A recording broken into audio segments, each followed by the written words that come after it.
ഇസ്രയേലുമായിട്ടുള്ള ഒരു തുർക്കിയുടെ സംഘർഷത്തിൽ ഒരിക്കലും അമേരിക്കയ്ക്ക് നേരിട്ട് പങ്കാളിയാകാൻ കഴിയില്ല, യൂറോപ്യൻ യൂണിയനോ നാറ്റോയ്ക്കോ പങ്കാളിയാകാൻ കഴിയില്ല. അപ്പോൾ ഇന്നത്തെ സിറിയയിൽ ഏറ്റവും കൂടുതൽ ഭൂമി കൈയടക്കി വെച്ചിരിക്കുന്ന രാജ്യം തുർക്കിയാണ്. ഇസ്രയേലിനെതിരായ ഒരു താവളമായിട്ട് സിറിയയെ ഉപയോഗിക്കാൻ ഇസ്രയേൽ അനുവദിക്കില്ല. തുർക്കി ഒരു സെക്കുലർ സ്റ്റേറ്റായിട്ട്, ഒഫീഷ്യലി കോൺസ്റ്റിറ്റ്യൂഷണലി സെക്കുലർ സ്റ്റേറ്റായിട്ട് യൂറോപ്പിലെ രാജ്യങ്ങളെ പോലെയുള്ള വേഷ സംവിധാനങ്ങളും അങ്ങനെ മതത്തിന് യാതൊരു പരിവേഷവുമില്ലാത്ത ഒരു സംവിധാനമായിരുന്നു. ഹിറ്റ്ലറെ പോലെ വലിയൊരു ജനോസൈഡ് നടത്തിയ രാജ്യമാണ് 1915-16. അപ്പോൾ യങ് ടർക്സ് എന്ന് കേട്ടിട്ടുണ്ട്. അവർ ഭരിക്കുന്ന ഒരു കാലഘട്ടത്തിൽ ലോക സമ്പദ് വ്യവസ്ഥയെ തന്നെ തകർക്കുന്ന തരത്തിലേക്ക് പശ്ചിമേഷ്യയിലെ സംഘർഷം മാറുകയുണ്ട്.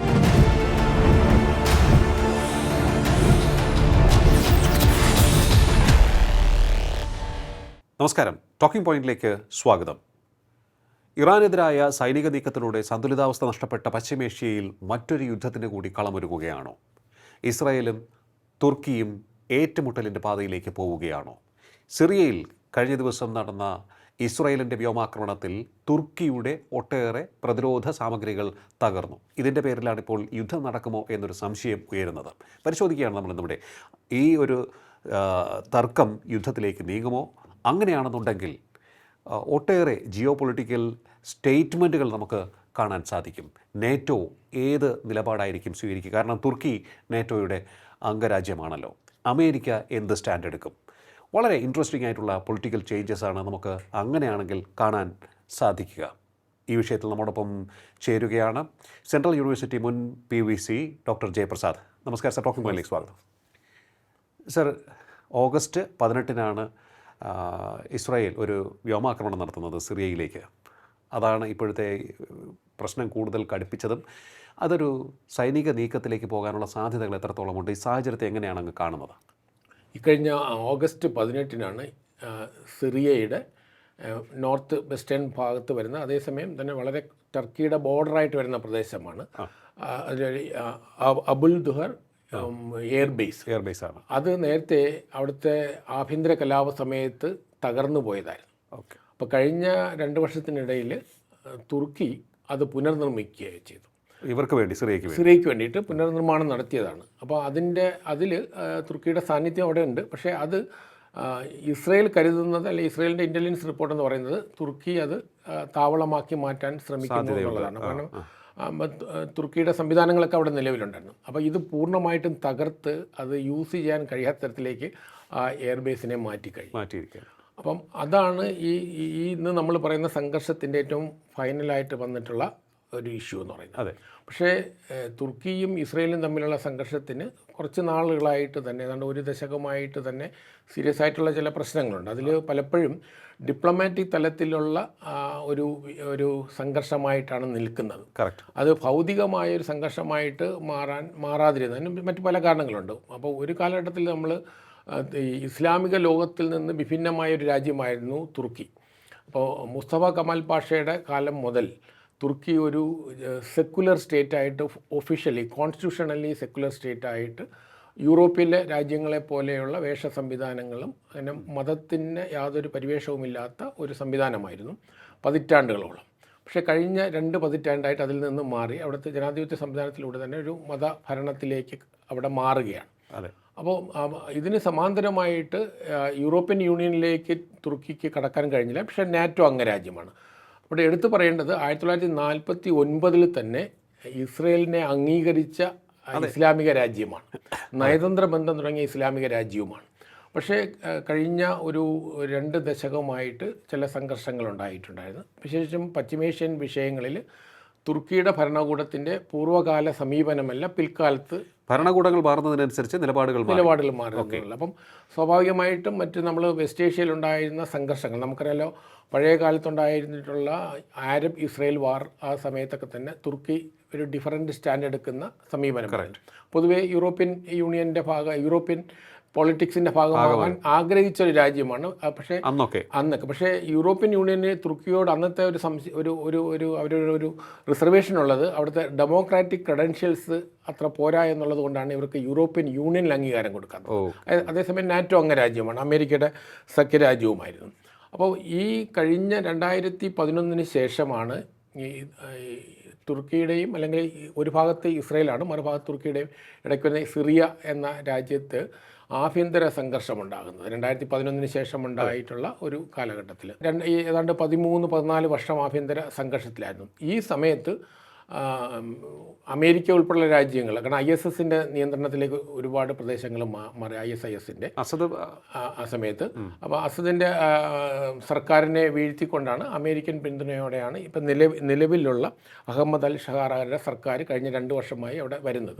അല്ല, ഞാൻ ചോദിച്ചോട്ടെ സാർ, അന്ന് ആ സിറിയയിൽ എനിക്കൊന്ന് സിറിയ ഒരു ഒരു എപ്പി സെൻ്ററായി മാറുമോ എന്നൊരു സംശയമുണ്ട്. അതുകൊണ്ടാണ് ഞാൻ ചോദിക്കുന്നത്. സിറിയയിൽ ഒട്ടേറെ പ്രശ്നങ്ങളുണ്ടായിരുന്നു. അസദ് ഭരണകൂടം നിലനിന്നിരുന്നപ്പോൾ, പണ്ട് ഇറാഖിൽ സദ്ദാം ഹുസൈൻ ഉണ്ടായിരുന്നപ്പോൾ അവിടെ എങ്ങനെയായിരുന്നു അതുപോലൊരു ഒരു ഒരു ഒരു ഒരു ശാന്തത ഉണ്ടായിരുന്നു എന്ന് തോന്നുന്നു. അല്ല, ഏതാണ്ട് 70 മുതൽ ഇപ്പം നമ്മൾ രണ്ടാമത്തെ അസദിൻ്റെ അദ്ദേഹത്തിൻ്റെ ഫാദർ ആയിരുന്ന അദ്ദേഹം ഭരിക്കുന്ന സമയത്തും രാജ്യം നമ്മൾ ഇറാഖിനെ പോലെ തന്നെ യൂണിഫൈഡ് ആയിട്ടുള്ള രാഷ്ട്രമായിരുന്നു. മാത്രമല്ല അതൊരു സോവിയറ്റ് ചേരിയിൽ നിൽക്കുന്ന സോഷ്യലിസ്റ്റ്, ഒരു തരത്തിൽ സോഷ്യലിസ്റ്റ് ചേരി രാജ്യമായിരുന്നു. ഒരു കാലഘട്ടത്തിൽ അവർ UAR എന്നുള്ള രീതിയിൽ ഇറാഖും അതുപോലെ ഈജിപ്തും സിറിയയും ചേർന്നൊരു കോൺഫെഡറേഷൻ ഉണ്ടാക്കിയിരുന്നത്. പിന്നീട് അത് ഡിഫെൻഡായിട്ട് മാറി.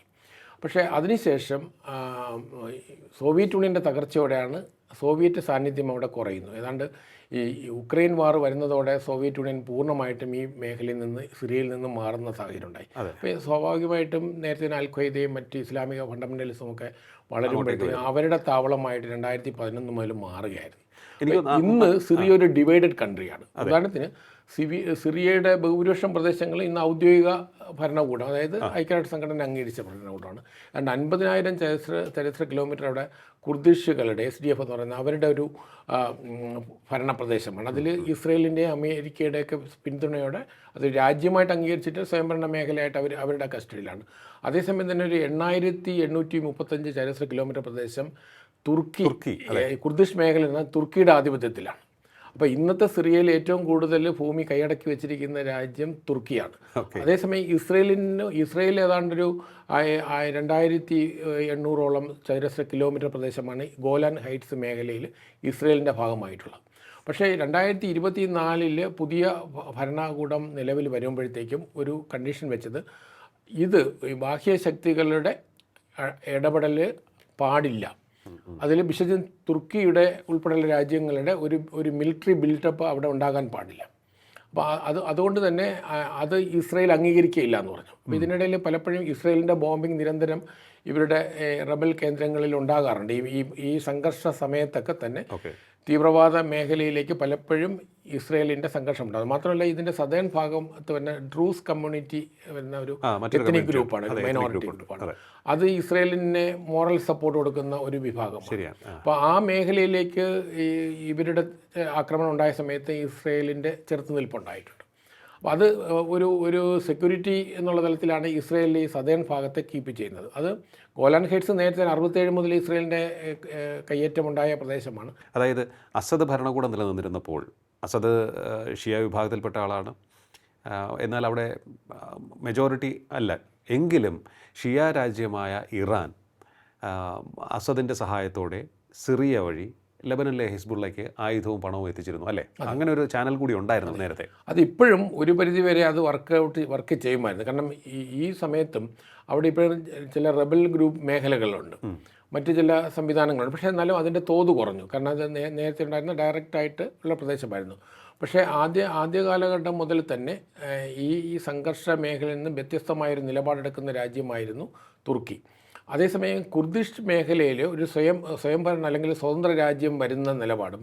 അപ്പോൾ കുർദിഷ് മേഖല എന്ന് പറയുന്നത് ഇറാഖിലും ഇറാനിലും സിറിയയിലും തുർക്കിയിലുമായിട്ട് വ്യാപിച്ചു കിടക്കുന്ന വലിയൊരു മേഖലയാണ്. അപ്പോൾ അത് ഈ 4 രാജ്യങ്ങളും കുർദിഷുകളെ ശത്രുക്കളായിട്ടാണ് കാണുന്നത്. അപ്പോൾ അതുകൊണ്ട് തന്നെ ഒരു സ്വതന്ത്ര രാജ്യം അവിടെ ഉണ്ടാകുന്നതിന് ഈ 4 രാജ്യങ്ങളിലും എതിരാണ്. പക്ഷേ ഈ ആഭ്യന്തര സംഘർഷം സിറിയയിൽ വന്നതിന് ശേഷമാണ് അവിടെ ഒരു കുർദിഷ് മേഖല ഇപ്പം നിലവിലിരിക്കുന്നത്. അതൊരു ഔദ്യോഗികമായ രാഷ്ട്രമായിട്ട് അംഗീകരിച്ചില്ലെങ്കിൽ ഇപ്പോൾ സ്വയംഭരണ പ്രദേശമായിട്ടാണ് ഇപ്പം പോകുന്നത്. പക്ഷേ എന്നാലും ഈ കുർദിഷ് വിഷയത്തിൽ തുർക്കിയുടെ നിലപാട് അതിശക്തമായി അവരെ എതിർക്കുകയും നിരവധി തവണ വലിയൊരു ജനോസൈഡ് തന്നെ അവിടെ നടത്തിയിട്ടുള്ളത്. അപ്പം തുർക്കിയുടെ ചരിത്രം നമ്മൾ പഠിക്കേണ്ട ഒരു കാര്യം, നമ്മൾ ഹോളോകോസ്റ്റ് പോലെയാണ്. ഈ നമ്മുടെ ഹിറ്റ്ലറെ പോലെ വലിയൊരു ജനോസൈഡ് നടത്തിയ ഒരു രാജ്യമാണ്. 1915-16 അപ്പോൾ യങ് ടർക്സ് എന്ന് കേട്ടിട്ടുണ്ട്. അവർ ഭരിക്കുന്ന ഒരു കാലഘട്ടത്തിൽ അന്ന് ഒട്ടോമൻ എംപയറിൻ്റെ ഭാഗമാണ്. ഒന്നാം ലോകമഹായുദ്ധത്തിന് സമയത്താണ്. അന്ന് ലക്ഷക്കണക്കിന് അർമേനിയൻ ക്രിസ്ത്യൻ വംശജരാണ്. അവർ ഓർത്തഡോക്സ് ക്രിസ്ത്യൻസാണ്, ഈസ്റ്റേൺ ക്രിസ്ത്യനാണ്. അവരെ കൊന്നൊടുക്കിയ ഒരു ഇതുണ്ട്. അപ്പം ഒരു കാലഘട്ടത്തിൽ അതിന് ജനോസൈഡായിട്ട് അമേരിക്കയും ഇസ്രയേൽ ഉൾപ്പെടെ രാജ്യങ്ങൾ അംഗീകരിച്ചിരുന്നില്ല. കാരണം തുർക്കിയുമായിട്ടുള്ള നയതന്ത്ര ബന്ധത്തിൻ്റെ ഭാഗമായിട്ട്. പക്ഷേ പിൽക്കാലത്ത് അമേരിക്ക ഇപ്പോൾ ഔദ്യോഗികമായിട്ട് അത് ജനോസൈഡായിട്ട് ചരിത്രത്തിൽ മാറിയിട്ടുണ്ട്. അപ്പോൾ ആ തരത്തിൽ തുർക്കിയുടെ ഒരു പാരമ്പര്യമുണ്ട്, അങ്ങനെ ഒരു ചരിത്രമുണ്ട്. അപ്പോൾ അതുകൊണ്ട് നമ്മൾ തുർക്കിയുടെ ആ പാരമ്പര്യത്തെയാണ് മുസ്തഫ കമാൽ പാഷ മാറ്റിമറിക്കുന്നതും ഒരു സെക്കുലർ സ്റ്റേറ്റായിട്ട് അതിനെ കൺവേർട്ട് ചെയ്യുന്നതും അതൊരു മോഡേൺ സ്റ്റേറ്റായിട്ട് മാറി. ഇന്നിപ്പോൾ നാറ്റോ അംഗരാജ്യങ്ങളിൽ അമേരിക്ക കഴിഞ്ഞാൽ ഏറ്റവും വലിയ സൈനിക ശേഷിയുള്ള രാജ്യമാണ് അതിൻ്റെ നമ്പർ വെച്ച് നോക്കുമ്പോഴത്തേക്കും. അപ്പോൾ അതേസമയം കാരണം വലിയ രാജ്യവുമാണ് ആ തരത്തിൽ നോക്കുമ്പോൾ സൈനികമായിട്ട്. പക്ഷേ നാറ്റോയുടെ ഭാഗമായത് കൊണ്ട് തന്നെ നാറ്റോയുടെ ചില നിയമാവലികളുണ്ട്. അപ്പോൾ അതുകൊണ്ട് തന്നെ നാറ്റോയ്ക്ക് ഈ സംഘർഷത്തിൽ ഇടപെടുന്നതിന് ചില പരിമിതികളുണ്ടാകും. കാരണം തുർക്കി നേരത്തെ തന്നെ സിറിയയിൽ ഇടപെടുന്ന കഴിഞ്ഞ 14 വർഷത്തിനിടയിൽ തുർക്കിയുടെ ഇടപെടലുകൾക്കൊന്നും തന്നെ യൂറോപ്യൻ യൂണിയൻ്റെ പിന്തുണ ഉണ്ടായിരുന്നില്ല. പക്ഷേ ഇവിടെ നമ്മൾ എടുത്തു പറയേണ്ട ഒരു വിഷയം, നമ്മൾ ഇസ്ലാമിക് നാറ്റോ എന്നുള്ള തലത്തിൽ ഓഗസ്റ്റ് 7-ാം തീയതി ഒപ്പുവെച്ച വേറൊരു സൈനിക കരാറുണ്ട്.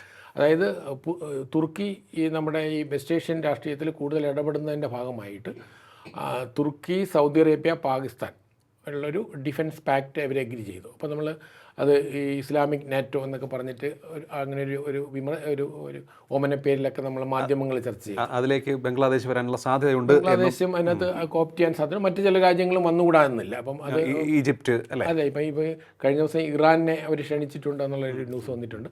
UAE ആകാം, മറ്റ് നമുക്കത് പറയാൻ കഴിയില്ല അത് എത്രമാത്രം അത് വിജയിക്കുമോ അല്ലെങ്കിൽ മുന്നോട്ട് പോകുന്നുള്ളത്. അപ്പോൾ അവിടെയും നമ്മൾ തുർക്കി കൂടുതൽ പശ്ചിമേഷ്യയിൽ ഇടപെടാനുള്ള ഒരു മനോഭാവത്തിലേക്ക് മാറിയതിൻ്റെ ഒരു സൂചനയാണ്. നേരത്തെ യൂറോപ്യൻ്റെ ഭാഗമായിട്ടും യൂറോപ്യൻ യൂണിയനിലേക്ക് കയറിപ്പറ്റാനുള്ള ശ്രമവും നാറ്റോയിൽ ആൾറെഡി മെമ്പറായ ഒരു തുർക്കിയുടെ ഒരു രാഷ്ട്രീയം ഡിഫറൻ്റ് ആയിരുന്നു. പക്ഷേ കഴിഞ്ഞ ഒരു 10 വർഷത്തെ അല്ലെങ്കിൽ ഒരു 15 വർഷത്തെ തുർക്കിയുടെ ചരിത്രം പരിശോധിക്കുമ്പോൾ കൂടുതലൊരു മതാന്ധതയുടെ ശക്തികൾക്ക് അവിടെ കൂടുതൽ ഡോമിനൻസ് ഉണ്ട്. മാത്രമല്ല ഈ പറഞ്ഞ പല ഇറാനിയൻ പ്രോക്സികൾക്ക് ഇൻഡയറക്റ്റായിട്ട് ഇപ്പോൾ ഹമാസ് ഉൾപ്പെടെയുള്ള സംഘടനകൾക്ക് അല്ലെങ്കിൽ പാലസ്തീനിയൻ സംഘടനകൾക്ക് സപ്പോർട്ട് കൊടുക്കുന്ന രാജ്യമാണ് തുർക്കി. പക്ഷേ ഒരു കാലഘട്ടത്തിൽ അവർ ഒരിക്കലും ഇസ്രയേലുമായിട്ടൊരു സംഘർഷത്തിന് ശ്രമിച്ചിരുന്നില്ല പഴയ കാലഘട്ടത്തിൽ. പക്ഷേ ഇപ്പം നമ്മൾ കാണുന്ന പശ്ചിമേഷ്യയിലെ സംഘർഷത്തിൻ്റെ വ്യാപ്തി, ഇപ്പോൾ നമ്മൾ ആദ്യം 2023 ഒക്ടോബർ 7 ഹമാസിൻ്റെ ഭീകരാക്രമണത്തെ തുടർന്നാണ് ഇന്ന് നമ്മൾ കാണുന്ന പശ്ചിമേഷ്യയിലെ സംഘർഷം ഇപ്പോൾ തുടങ്ങുന്നത്. അപ്പോൾ അത് പിന്നെ വ്യാപിച്ചത് ഇറാനിയൻ പ്രോക്സികളായ ഹിസ്ബുള്ളയിലേക്കും ഹൂതിയിലേക്കും കൂടെ എക്സ്റ്റെൻഡ് ചെയ്ത്. ഹമാസിൽ തുടങ്ങിയ യുദ്ധം പിന്നെ ഹിസ്ബുള്ളയിൽ സദേൺ ലെബനിലേക്കും പിന്നീട് അത് ഹൂതികളിലേക്കും മാറി. പിന്നീടാണ് അത് ഇറാനിലേക്ക് എക്സ്റ്റെൻഡ് ചെയ്യുന്നത്. ആ സമയത്താണ് അമേരിക്ക ഇടപെടുന്നത്. അപ്പോൾ അതിനുശേഷം 2-3 സൈനിക നീക്കങ്ങളുണ്ടാകുന്നു. വീണ്ടും ഇപ്പോൾ അവിടെ പശ്ചിമേഷ്യയിൽ വെടിനിർത്തൽ എന്നുള്ള തലത്തിൽ വരുന്നുണ്ട്. അപ്പോൾ ഇവിടെ നമ്മൾ കാണേണ്ടത് ലോക സമ്പദ് വ്യവസ്ഥയെ തന്നെ തകർക്കുന്ന തരത്തിലേക്ക് പശ്ചിമേഷ്യയിലെ സംഘർഷം മാറുകയാണ്. അപ്പോൾ അതിൽ നമ്മളെ സംബന്ധിച്ചുള്ള ഇപ്പോൾ ഇത് ഉത്കണ്ഠ ജനിപ്പിക്കുന്നത് ആ സംഘർഷത്തിന് അയവ് വരുന്നതിന് പകരം അതിൻ്റെ വ്യാപ്തി വലുതാകുകയാണ്. അപ്പം പശ്ചിമേഷ്യയിൽ നേരത്തെ നമ്മൾ ഒരു ലിമിറ്റഡ് വാറായിട്ട് നിന്ന പാലസ്തീനിയൻ ഇസ്രയേൽ സംഘർഷം, അതിന് സ്വാഭാവികമായിട്ടും ഇസ്ലാമിക ലോകത്തിൻ്റെ സപ്പോർട്ടുണ്ടായിരുന്നു. കാരണം 1949 അതിനുശേഷം 54, 55 കാലഘട്ടത്തിലും 67, 73 അറബ് ഇസ്രായേൽ വാർ നടന്നിരുന്നു. അതിനുശേഷം പശ്ചിമേഷ്യയിൽ അങ്ങനെയുള്ള ഒരു വലിയൊരു യുദ്ധം ഉണ്ടായിട്ടില്ലായിരുന്നു. പക്ഷേ അതിൽ നിന്നൊക്കെ വിഭിന്നമായ ഒരു പുതിയ രാഷ്ട്രീയ പ്രക്രിയയാണ് കഴിഞ്ഞ ഒരു ദശകമായി നമ്മൾ കാണുന്നത്. അപ്പോൾ ഇന്ന് നമുക്കുണ്ടാകുന്ന ഭീതി എന്ന് പറഞ്ഞാൽ ഇന്ന് ലോകത്തിൻ്റെ, അതായത് ഓയിൽ മാർക്കറ്റ് അല്ലെങ്കിൽ അത് ഏറ്റവും കൂടുതൽ പ്രൊഡ്യൂസ് ചെയ്യുന്ന മേഖലയാണ്. ഇപ്പോൾ നമ്മളതിൽ നമ്മൾ മുമ്പ് ചർച്ച ചെയ്തിട്ടുള്ളതാണ്. ഇപ്പോൾ ഉദാഹരണത്തിന് ഹോർമൂസ്. അപ്പോൾ നേരത്തെ നമ്മൾ പശ്ചിമേഷ്യയിലെ സംഘർഷത്തിൽ ഉദാഹരണം ഇറാൻ യുദ്ധം ഏതാണ്ട് 10 വർഷം നീണ്ടുന്ന സമയത്തും ഹോർമൂസിനെ അത് ബാധിച്ചിരുന്നില്ല, അതൊരിക്കലും അടയ്ക്കപ്പെട്ടില്ല. അതുകൊണ്ട് തന്നെ അന്താരാഷ്ട്ര തലത്തിലുള്ള അതിൻ്റെ ഓയിലിൻ്റെ മാർക്കറ്റിനെ അത് ബാധിക്കാതെ വന്നു. പക്ഷേ പിന്നീട് നമ്മളിപ്പം കാണുന്നത് ഓയിലത് അവിടെ ബ്ലോക്കേഡ് വരുന്നു. അപ്പോൾ അതൊരു നമ്മൾ ഒരു ചരിത്രത്തിൽ ആദ്യമായിട്ടാണ് ഒരു ജോഗ്രഫിക്കലായിട്ടുള്ള ഒരു പൊസിഷൻ, ഒരു സ്ട്രാറ്റജിക് ജോഗ്രഫിക്കൽ പൊസിഷൻ ഒരു ആയുധമായി മാറുന്നത്. അപ്പം ഇറാൻ ഇന്ന് പിടിച്ചു നിൽക്കുന്നത് അമേരിക്കയെ ഒരു പരിധിവരെ ഇറാൻ പിടിച്ചു നിന്ന്, അല്ലെങ്കിൽ അമേരിക്ക വേണമെങ്കിൽ തോൽപ്പിച്ചെന്ന് പറയാം, അത് ഹോർമൂസ് വെച്ചിട്ടാണ്, ആയുധം വെച്ചിട്ടല്ല. അപ്പോൾ അമേരിക്കയെ സംബന്ധിച്ചിടത്തോളം ഈ ഒരു പ്രത്യേക സാഹചര്യത്തിൽ, കാരണം അമേരിക്കയ്ക്ക് ഘടകകക്ഷികളായി അല്ലെങ്കിൽ സഖ്യകക്ഷികളായിട്ട് GCC രാജ്യങ്ങൾ യഥാർത്ഥത്തിൽ വരേണ്ടതാണ്. പക്ഷേ അവരാരും ഫിസിക്കലായിട്ട് അമേരിക്കയുടെ ഭാഗമായിട്ടില്ല. യൂറോപ്യൻ യൂണിയനോ നാറ്റോയോ ചേർന്നില്ല. അമേരിക്ക ഒറ്റപ്പെടുന്ന സാഹചര്യമുണ്ടായി. അപ്പോൾ അത്തരം ഒരു സംഘർഷ മേഖലയിൽ നിൽക്കുമ്പോഴാണ് ഈ പുതിയ ഒരു സംഘർഷ ഭൂമി കൂടെ ഉദയം ചെയ്യുന്നത്. പക്ഷേ ഇവിടെ ഒരു പോസിറ്റീവ് നെഗറ്റീവ് ആസ്പെക്റ്റ് ഉണ്ട്. ഒന്ന്, ഇപ്പോൾ നമ്മൾ ഡിപ്ലോമാറ്റിക് തലത്തിൽ നോക്കുമ്പോഴത്തേക്കും എല്ലാ അതിരുകളും വിട്ടുള്ള സംഘർഷത്തിലേക്ക് ഇസ്രയേലും ടർക്കിയും തമ്മിൽ മാറിക്കഴിഞ്ഞു. തുർക്കി ഔദ്യോഗികമായിട്ട് ഇൻ്റർപോളിനോട് ഇസ്രേലിയൻ പ്രധാനമന്ത്രി, അതായത് നെതന്യാഹുവിനെ അറസ്റ്റ് ചെയ്യണമെന്നുണ്ടെങ്കിൽ റെഡ് നോട്ടീസ് കൊടുക്കണമെന്ന് റിക്വസ്റ്റ് ചെയ്തിട്ടുണ്ട്.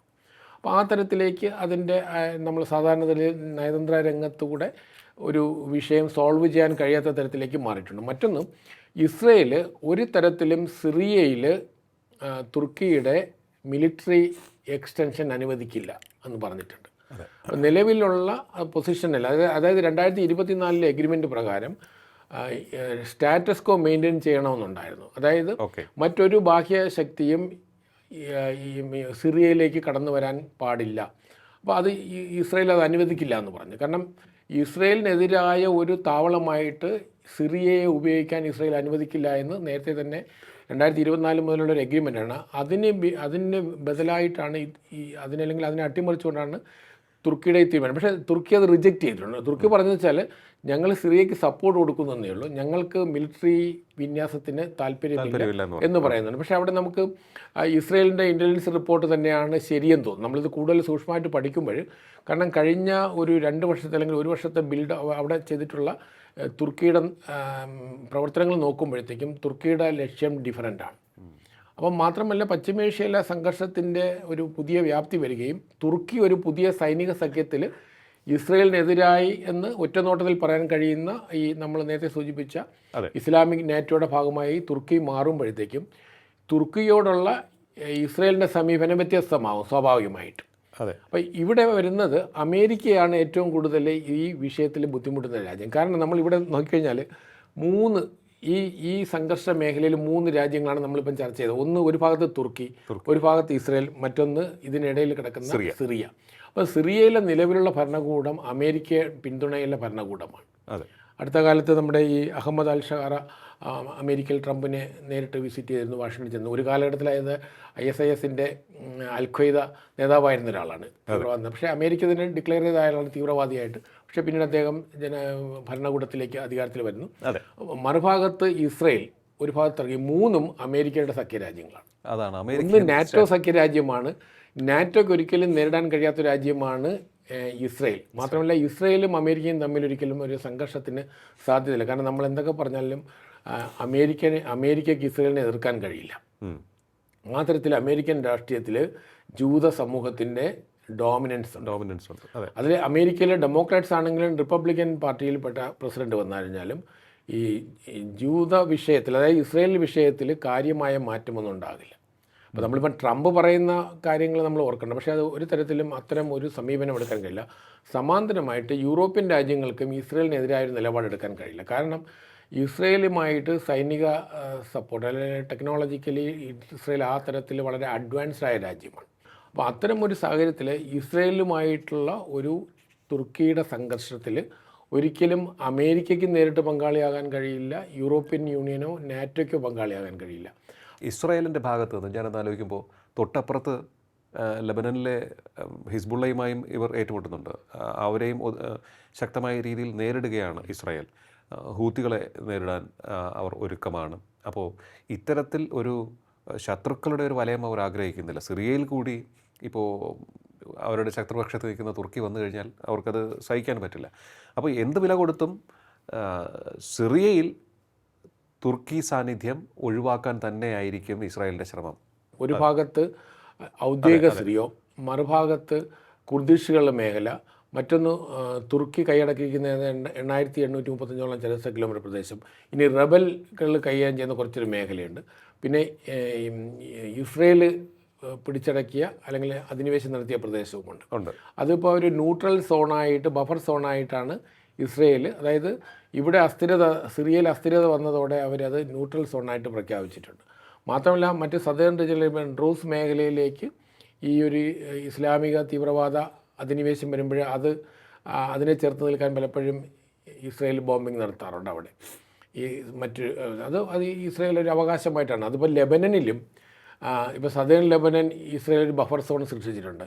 ഹമാസ് ഈ യുദ്ധത്തോടെ ഇപ്പോൾ ഹമാസിനുള്ള പ്രദേശത്തും ഈ ഇസ്രയേൽ ഒരു ബഫർ ഏരിയ ഐഡൻറ്റിഫൈ ചെയ്ത് അവിടെ വലിയ കൺസ്ട്രക്ഷൻ നടക്കുകയാണ്. അപ്പോൾ ഇനി അതായത് 2023 ഒരു തീവ്രവാദ ആക്രമണം ഇനി ഉണ്ടാകാൻ കഴിയില്ല, അങ്ങനെ എൻട്രി ചെയ്യാൻ കഴിയില്ല. ഇപ്പോൾ നിലവിലുണ്ടാകുന്ന കമ്പിവേലി പോലത്തെ സംവിധാനമായിരുന്നല്ലോ, അതിന് പകരം വളരെ സ്ട്രക്ചറലായിട്ടുള്ള ഒരു ബ്ലോക്കേഡ് അവിടെ വരികയാണ്.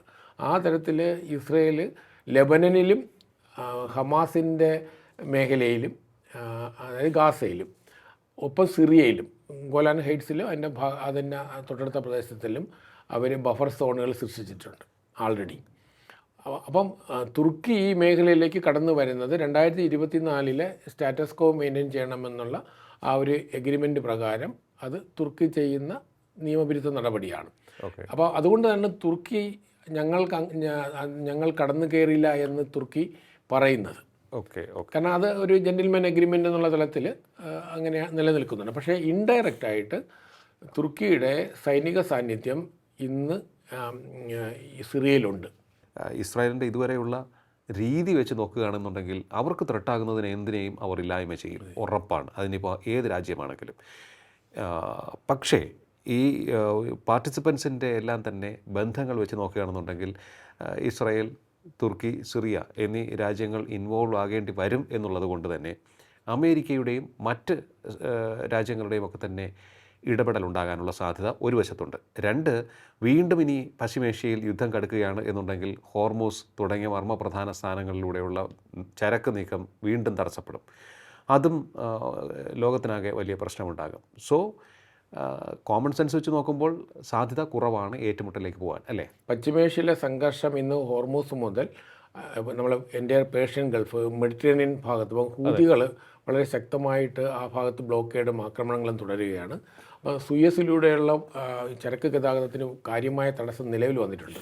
ഇന്ത്യ പോലും നമ്മുടെ കപ്പലുകൾക്ക് പുതിയ ഈസ്റ്റേൺ ഭാഗത്തൂടെ നമ്മൾ സൗത്ത് ചൈന സീയിലൂടെ റഷ്യയുടെ നോർത്തിലൂടെ നമ്മൾ യൂറോപ്പിലേക്കും അതുപോലെ അമേരിക്കൻ സൈഡിലേക്കും പോകാനുള്ള ശ്രമം നമ്മളിപ്പോൾ അതിന് പുതിയ ഒരു മാരിടൈം റൂട്ട് നമ്മൾ ആൾറെഡി നമ്മൾ അതുവഴി ഇപ്പം കപ്പലുകൾ വന്നു തുടങ്ങിയിട്ടുണ്ട്.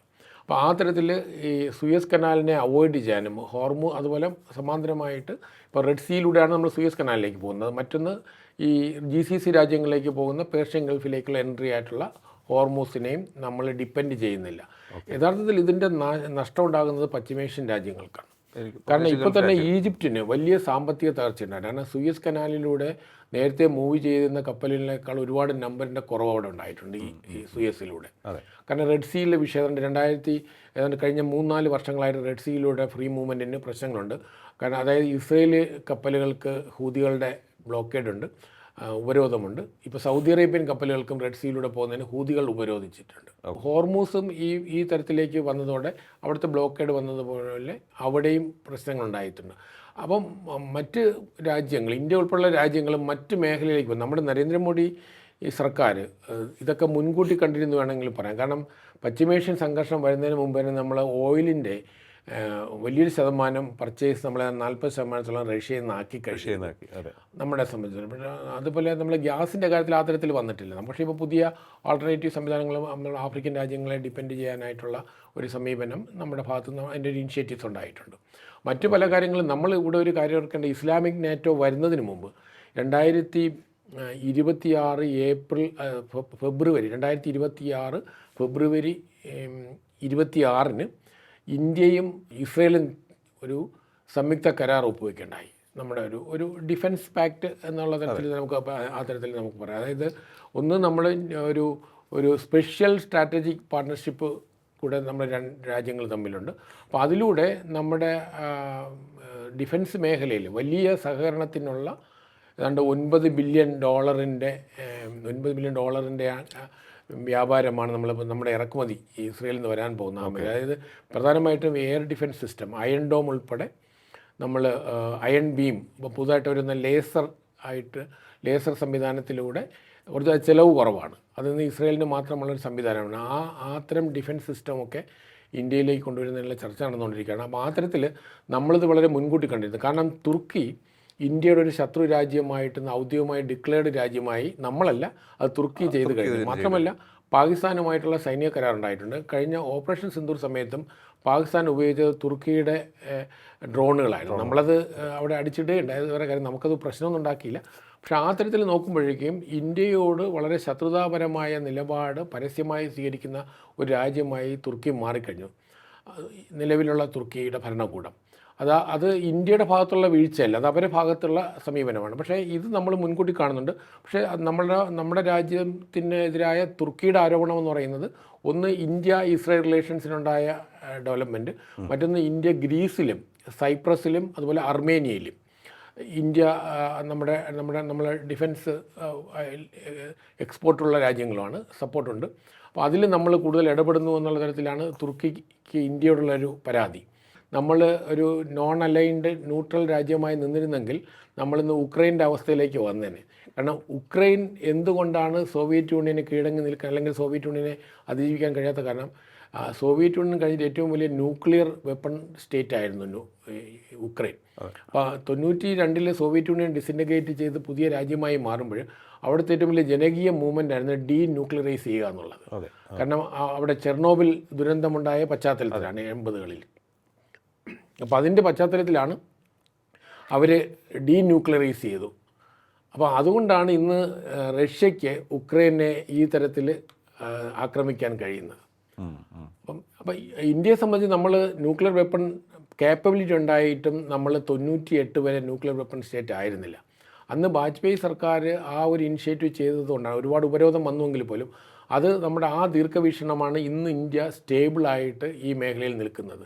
ഇസ്രായേൽ തുർക്കി സിറിയയെ ഒരു യുദ്ധഭൂമിയാക്കില്ല എന്ന് നമുക്ക് പ്രത്യാശിക്കാം. കാരണം അങ്ങനെ ഒരു യുദ്ധം അവിടെ പൊട്ടിപ്പുറപ്പെട്ടാൽ ഇപ്പോൾ നടക്കുന്നതിന് പുറമേയുള്ള മറ്റൊരു ഭാരമായിരിക്കും ലോകത്തിന് മേൽ അത് അടിച്ചേൽപ്പിക്കുക. അത് താങ്ങാനുള്ള കരുത്ത് നമുക്കുണ്ടാവില്ല.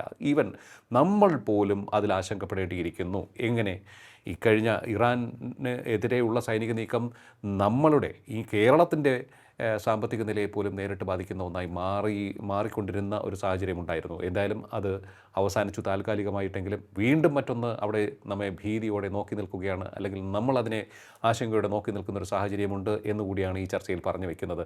അതായത് GCC രാജ്യങ്ങളെ സാരമായി ബാധിക്കും വീണ്ടും ഒരു യുദ്ധം, അത് വ്യാപിച്ചുകൊണ്ടിരിക്കുകയാണ് എന്നുണ്ടെങ്കിൽ അതുകൊണ്ടാണ് അവിടെ ജോലി ചെയ്യുന്ന 1 കോടിയോളം ഇന്ത്യക്കാർ, അതിലേറിയ പങ്കും മലയാളികൾ, അവരുടെ ബജറ്റിനെ അത് ബാധിക്കും, ജോലിയെ ബാധിക്കും, ഭാവിയെ ബാധിക്കും. അതുകൊണ്ടാണ് ആശങ്കയോടെയാണ് ഈ വിഷയത്തെ ഇന്ത്യ നോക്കിക്കാണുന്നത് എന്ന് പറഞ്ഞത്.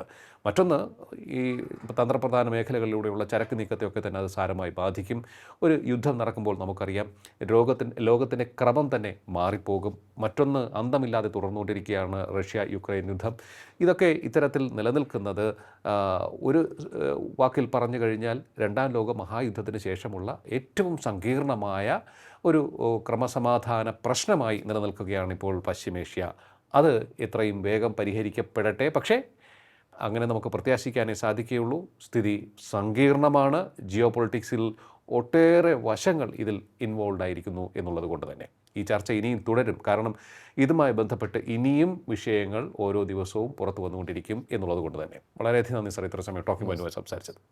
ടോക്കിംഗ് പോയിന്റിൻ്റെ ഈ അധ്യായം ഇവിടെ പൂർണ്ണമാകുന്നു. ഇനി അടുത്ത എപ്പിസോഡിൽ കാണാം നമുക്ക്. നമസ്കാരം.